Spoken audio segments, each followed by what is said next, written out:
ఓం నమో శ్రీ లక్ష్మీ వెంకటేశ్వరాయ శ్రీ మహాగణాధిపతి నమ. జ్ఞానానందమయం దేవం నిర్మలస్ఫటికాకృతిం ఆధారం సర్వవిద్యానాం హయగ్రీవముపాస్మహే. ప్రేక్షకుల నమస్కారాలు తెలియజేస్తూ మనం ఈ వారం రాశిఫలాలు తెలుసుకుందాం. 8వ తారీఖు నుంచి 14వ తారీఖు వరకు మార్చి గ్రహాల యొక్క పరిస్థితి రవి, రాహు, బుధుడు, శుక్రుడు, ఈ గ్రహాలన్నీ కూడా మరి ఎక్కడున్నాయంటే కుంభరాశిలో ఉన్నాయి. శని భగవానుడు కూడా మనకి చూసినట్లయితే మీనరాశిలో ఉన్నాడు. శని, శుక్రుడు అక్కడ ఉన్నారు. ఏదైనా రవి, బుధుడు, రాహు, కుజుడు ఈ గ్రహాలు 4 ఉన్నాయి కుంభరాశి. మరి మిథున రాశిలో గురుడు, సింహ రాశిలో కేతు. ఇటువంటి గ్రహాల యొక్క పరిస్థితిని అనుసరించి మనం చూసినట్లయితే తులా రాశి, వృశ్చిక రాశి, ధను రాశిలో చంద్ర సంచారం ఉంటుంది. ఈ గోచార గ్రహాల యొక్క ఫలితాలను బట్టి మనం ఆయా రాశుల యొక్క ఫలితాలు తప్పనిసరిగా తెలియజేస్తాం. వాటికి సలమైన పరిహారాల ద్వారా ఆచరిస్తే తప్పకుండా మంచి ఫలితాలు ఉంటాయి. వ్యతిరేక ఫలితాల నుంచి అనుకూలమైన ఫలితాలుగా మానవులైన మనం మార్చుకోవడానికి ఆధ్యాత్మికమైన చింతన ద్వారా, నిర్మలమైన మనస్సుతో, పాజిటివ్ వైబ్రేషన్స్ తో, మంచి ఆలోచనతో విజయం సాధిస్తామని చెప్పి వెళ్ళినట్లయితే తప్పకుండా సాధిస్తాం. అదే దృష్టితో ప్రతి ఒక్కరూ కష్టపడి మనం ముందుకు వెళ్ళాలి. విజయం తప్పనిసరిగా మనం అందిపుచ్చుకుంటాం. మీనరాశి.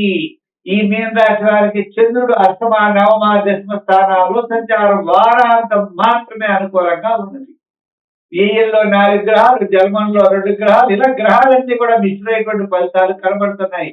అంచేత మిశ్రమైనటువంటి ఫలితాలు కనబడుతున్నాయి కాబట్టి మిశ్రమైనటువంటి యోగాలు ఉన్నాయి. అంటే శుభాశుభ మిశ్రంగా ఉంటుంది, శ్రమ ఎక్కువగా ఉంటుంది, ఆర్థిక పరంగా ఎక్కువ ఖర్చు అవుతూ ఉంటుంది.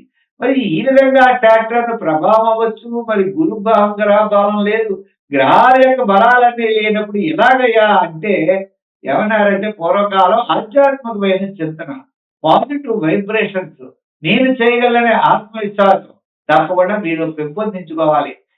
ఏ విధమైనటువంటి ప్రమాదాలు, ఉపద్రవాలు మీకు రావు. కానీ అలా అని చెప్పి ఇప్పుడు ఏదో కొత్తగా చేద్దాం, సాధిద్దామంటే సాధించలేరు. అది ఉద్యోగంగా సాధించలేరు, వ్యాపారంగా సాధించలేరు, ఒక వివాహ విషయాలు అవ్వచ్చు. ఏ విషయాలైనా మీన రాశి వారికి మిశ్రమైనటువంటి ఫలితం కలదు. దైవ బలం, ఆధ్యాత్మికమైన బలం, పట్టుదల, మీ యొక్క ప్రయత్నం గట్టిగా ఉంటే తప్పనిసరిగా విజయం వైపుకు దూసుకొని వెళ్ళవచ్చు.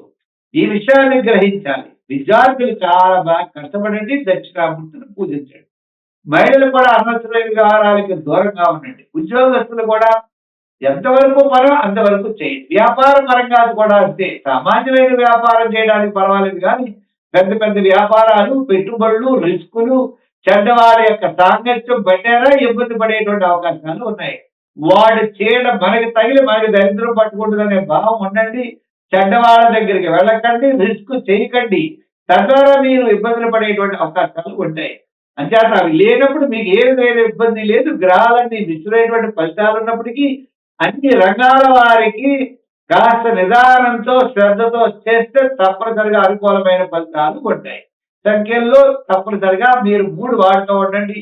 రంగుల్లో ఎరుపు వాడండి. ఆరాధనలు వెంకటేశ్వర స్వామి వారిని ఆరాధించండి, శని భగవానుడిని పూజించండి. తప్పకుండా విజయం వైపుకి వెళ్ళగలుగుతారు.